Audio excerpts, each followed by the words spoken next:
Сәлем достар, микрофонда Есенбек Құрбан. Бүгінгі видеода біз сіздермен Arduino машина жасайтын боламыз. Жалпы уақыт болатын болса программалау тіліне де қысқаша видеолар жазатын боламыз. Ал бүгінгі видеода біз сіздермен Arduino'да жасалған қарапайым машина жасайтын боламыз. Оны әрине телефоннан қашықтықтан Bluetooth арқылы басқаратын боламыз. Видео ұзақ болуы мүмкін, барлығын нөлден бастап компьютердегі моделін, одан кейін оның программасын, электроникасын барлығымен таныстыратын боламын. Жұмыс жасау үшін бізге ең бірінші болашақ жасалатын машинаның моделі керек. Ол үшін біз қарапайым SketchUp бағдарламасы арқылы сызамыз. Сызылған модельді CorelDRAW форматқа өткізіп, чиплы станок арқылы 6 мм ағаштан шығарып аламыз, және одан кейін оған электроника бөлім, яғни Arduino моторларды жалғастырып, программасын жазатын боламыз. Барлығын рет-ретмен орындаймыз. Модель сызуды бастаймыз. Біздің жағдайда SketchUp 2020 бағдарламасы. Модель сызу үшін әрине миллиметрді алуымыз керек, яғни архитектурный. Біз сызатын 4VD машинамыздың размерін біліп алған дұрыс. Негізгі размері біздің A4 форматына жақын, яғни 2100-де 2970. Бірінші осы размерді алып аламыз. Ол үшін әрине прямоугольник 2100-де 2970. Осы размерді аламыз. Одан кейін масштабирование. Біз қолданатын ағаштың размері 6 мм.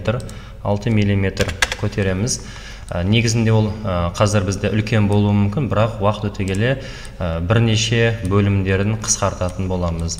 Жақсы, ең бірінші біз Arduino'ның кейбір датчиктерін және Arduino'ның өзін, драйверді және де батарейканы қолдануымыз керек. Ол үшін сырттан Arduino импорттап аламыз. Егер SketchUp'та сізде Arduino модель жоқ болатын болса, Google'ға жазамыз Arduino for SketchUp.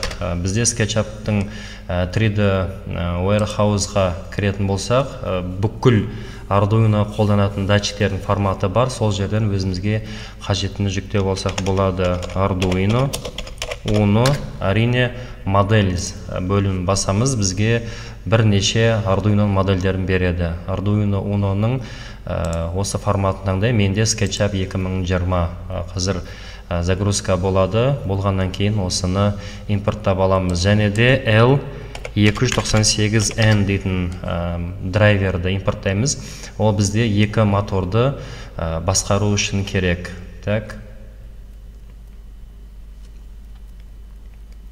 Мінекей бізде L298N мотор драйвер бар. Оны да 2020 моделіне скачать етеміз.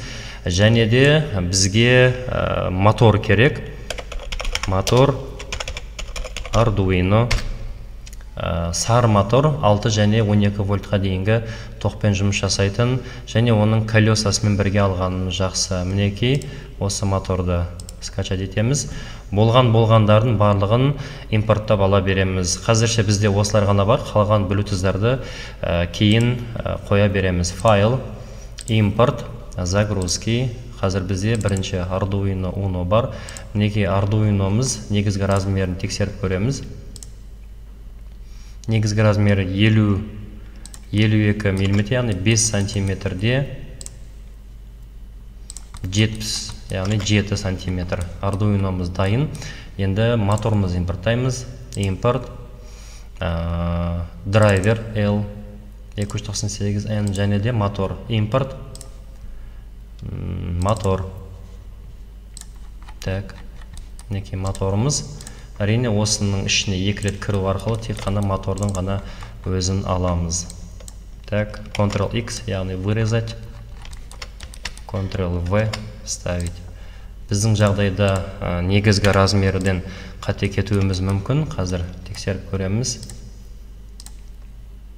2100 емес, 210-да деп айтамыз, және де 297. 210-да 297. 210-297. Және осыны 6 мм-ге көтереміз. 6 мм. Және қате сызылған модельді өшіреміз. Мінекей мынау біздің негізгі платформамыз. Осында моторлардың барлығын Arduino әкеліп қоямыз. Қазіргі осы жағдайда бірінші моторларды реттеп, бөлек бір компонент етіп аламыз. Ол үшін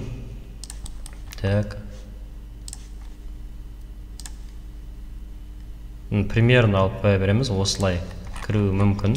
Және осыларды бүтін бір объект ретінде белгілеп аламыз. Создать группу. Моторлар менің дайын. Енді осы моторларды көшіріп қойып көре беремін. Жобалап қоямын, кейіннен өзгертетін жерлерін бірге өзгерте береміз. Моторымыз қойылды. Біреу, негізі бұл сары моторлар көп жағдайда ішке кіреді, яғни дөңгелекпен бірге кіреді. Келесі өлшеп алайық, қай жерге дейін барғанымызды білейік. Қара дөңгелекті шамамен 58 миллиметрге дейміз алып келдік. Енді осы моторды көшіріп Ctrl-C, Ctrl-V деп аламыз. Повернуть шамамен минус 90 градусқа. Және осының астына түсіреміз. Қазірше барлығын жобалап қоя береміз. Мінекей. Енді осы екеуін бірден көшіріп қоямыз. Әрине оларды теріс бағытта. 180 градусқа бұрдық. Моторды да дөңгелегімен кіргіземіз. Мынау бізде шамамен платформа дайын. Бір жағын негізі үлкенде қылған дұрыс, өйткені оны біз алды деп қабылдаймыз, келесін арты деп қабылдауымызға болады. Біздің жағдайда біздің машинамыздың алды және екі моторды белгілеп сәл артқа жылжытамыз. Сол кезде мынау бізде арты болып табылады сәл алға. Жуықтап алғанда Arduino'ны әкеп қоямыз. Arduino көп жағдайда бетінде болғаны дұрыс, өйткені біз оған программа жазамыз. Бәлкім шуруппен қатырамыз, немесе клеймен қатыруымыз мүмкін. Немесе дайын резбаларды тесіп қойса да болады. Келесі бізде мотор драйвер. Мотор драйвері біз 5 вольт 2 ампер беретін пауэрбанк арқылы зарядтаймыз. Демек, драйверді бері қаратамыз.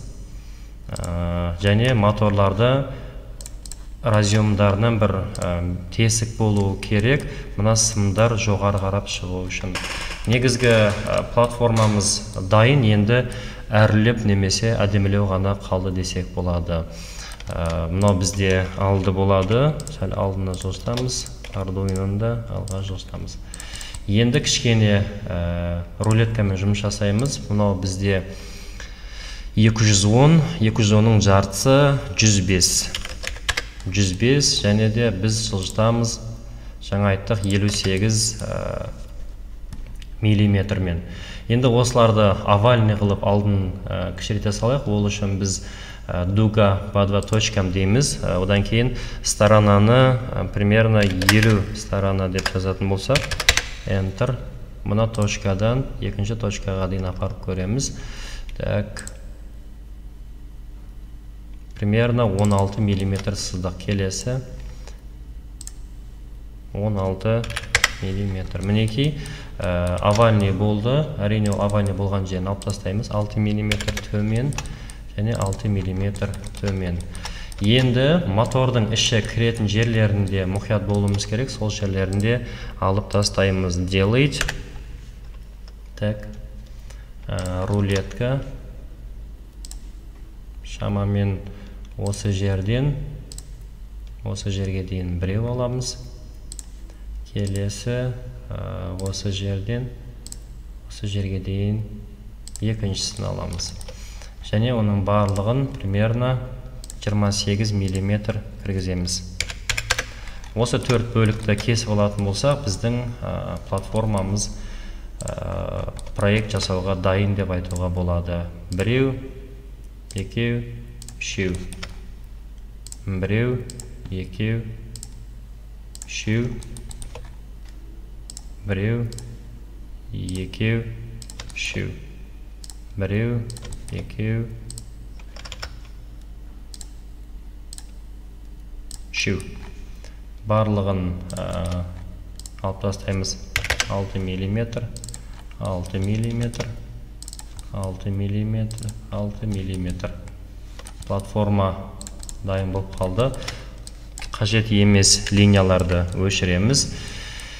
Енді артыңғы платформасында кішкене овальный қылайық. Бірінші біліп алайық, 25 екен. Демек, былай қарап та 25 аламыз. Және 25. Сөйтемізде екі точканы белгілейміз. Так, escape 1, 2, 1, 2. Так, ол жерінде алып тастаймыз. Шамамен платформа дайын. Бізде енді бір нәрсені білуіміз керек. Қосымша батарейка туралы әлі сөз қозғаған жоқпыз. Ол батарейкалар бізде кішкене іште орындалады. Қазір біз байқайтын болсақ, сәл редукторды қазір біз ішке кіргізетін болсақ, онда дөңгелегімізде ішке қарап кіріп кетеді екен. Демек, ошибка бар, ол ошибкаларды реттесек болады. Демек, ол ошибка дегеніміз дөңгелекке дейін тағы да тартамыз. Бір шамамен 5 миллиметр. 5 келесі, 5 келесі, 5 және 5. Әрине, бұның барлығы ұзақ уақыт алады. Біз енді видеода тесте жасап жатырық, бірақ дәл осы күйінде қазір станоктан шығаратын боламыз. Және де мұна ішкі бөліктерінде кішкене овальный қылайық, әдемі көріну үшін. Ол үшін тағы да біріншіні екі арасын есептеп аламыз. 23. Демек, былай қарап та 23 аламын. 23.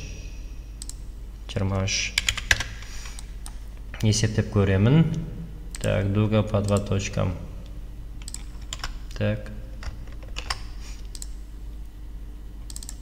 Біреу. Екеу.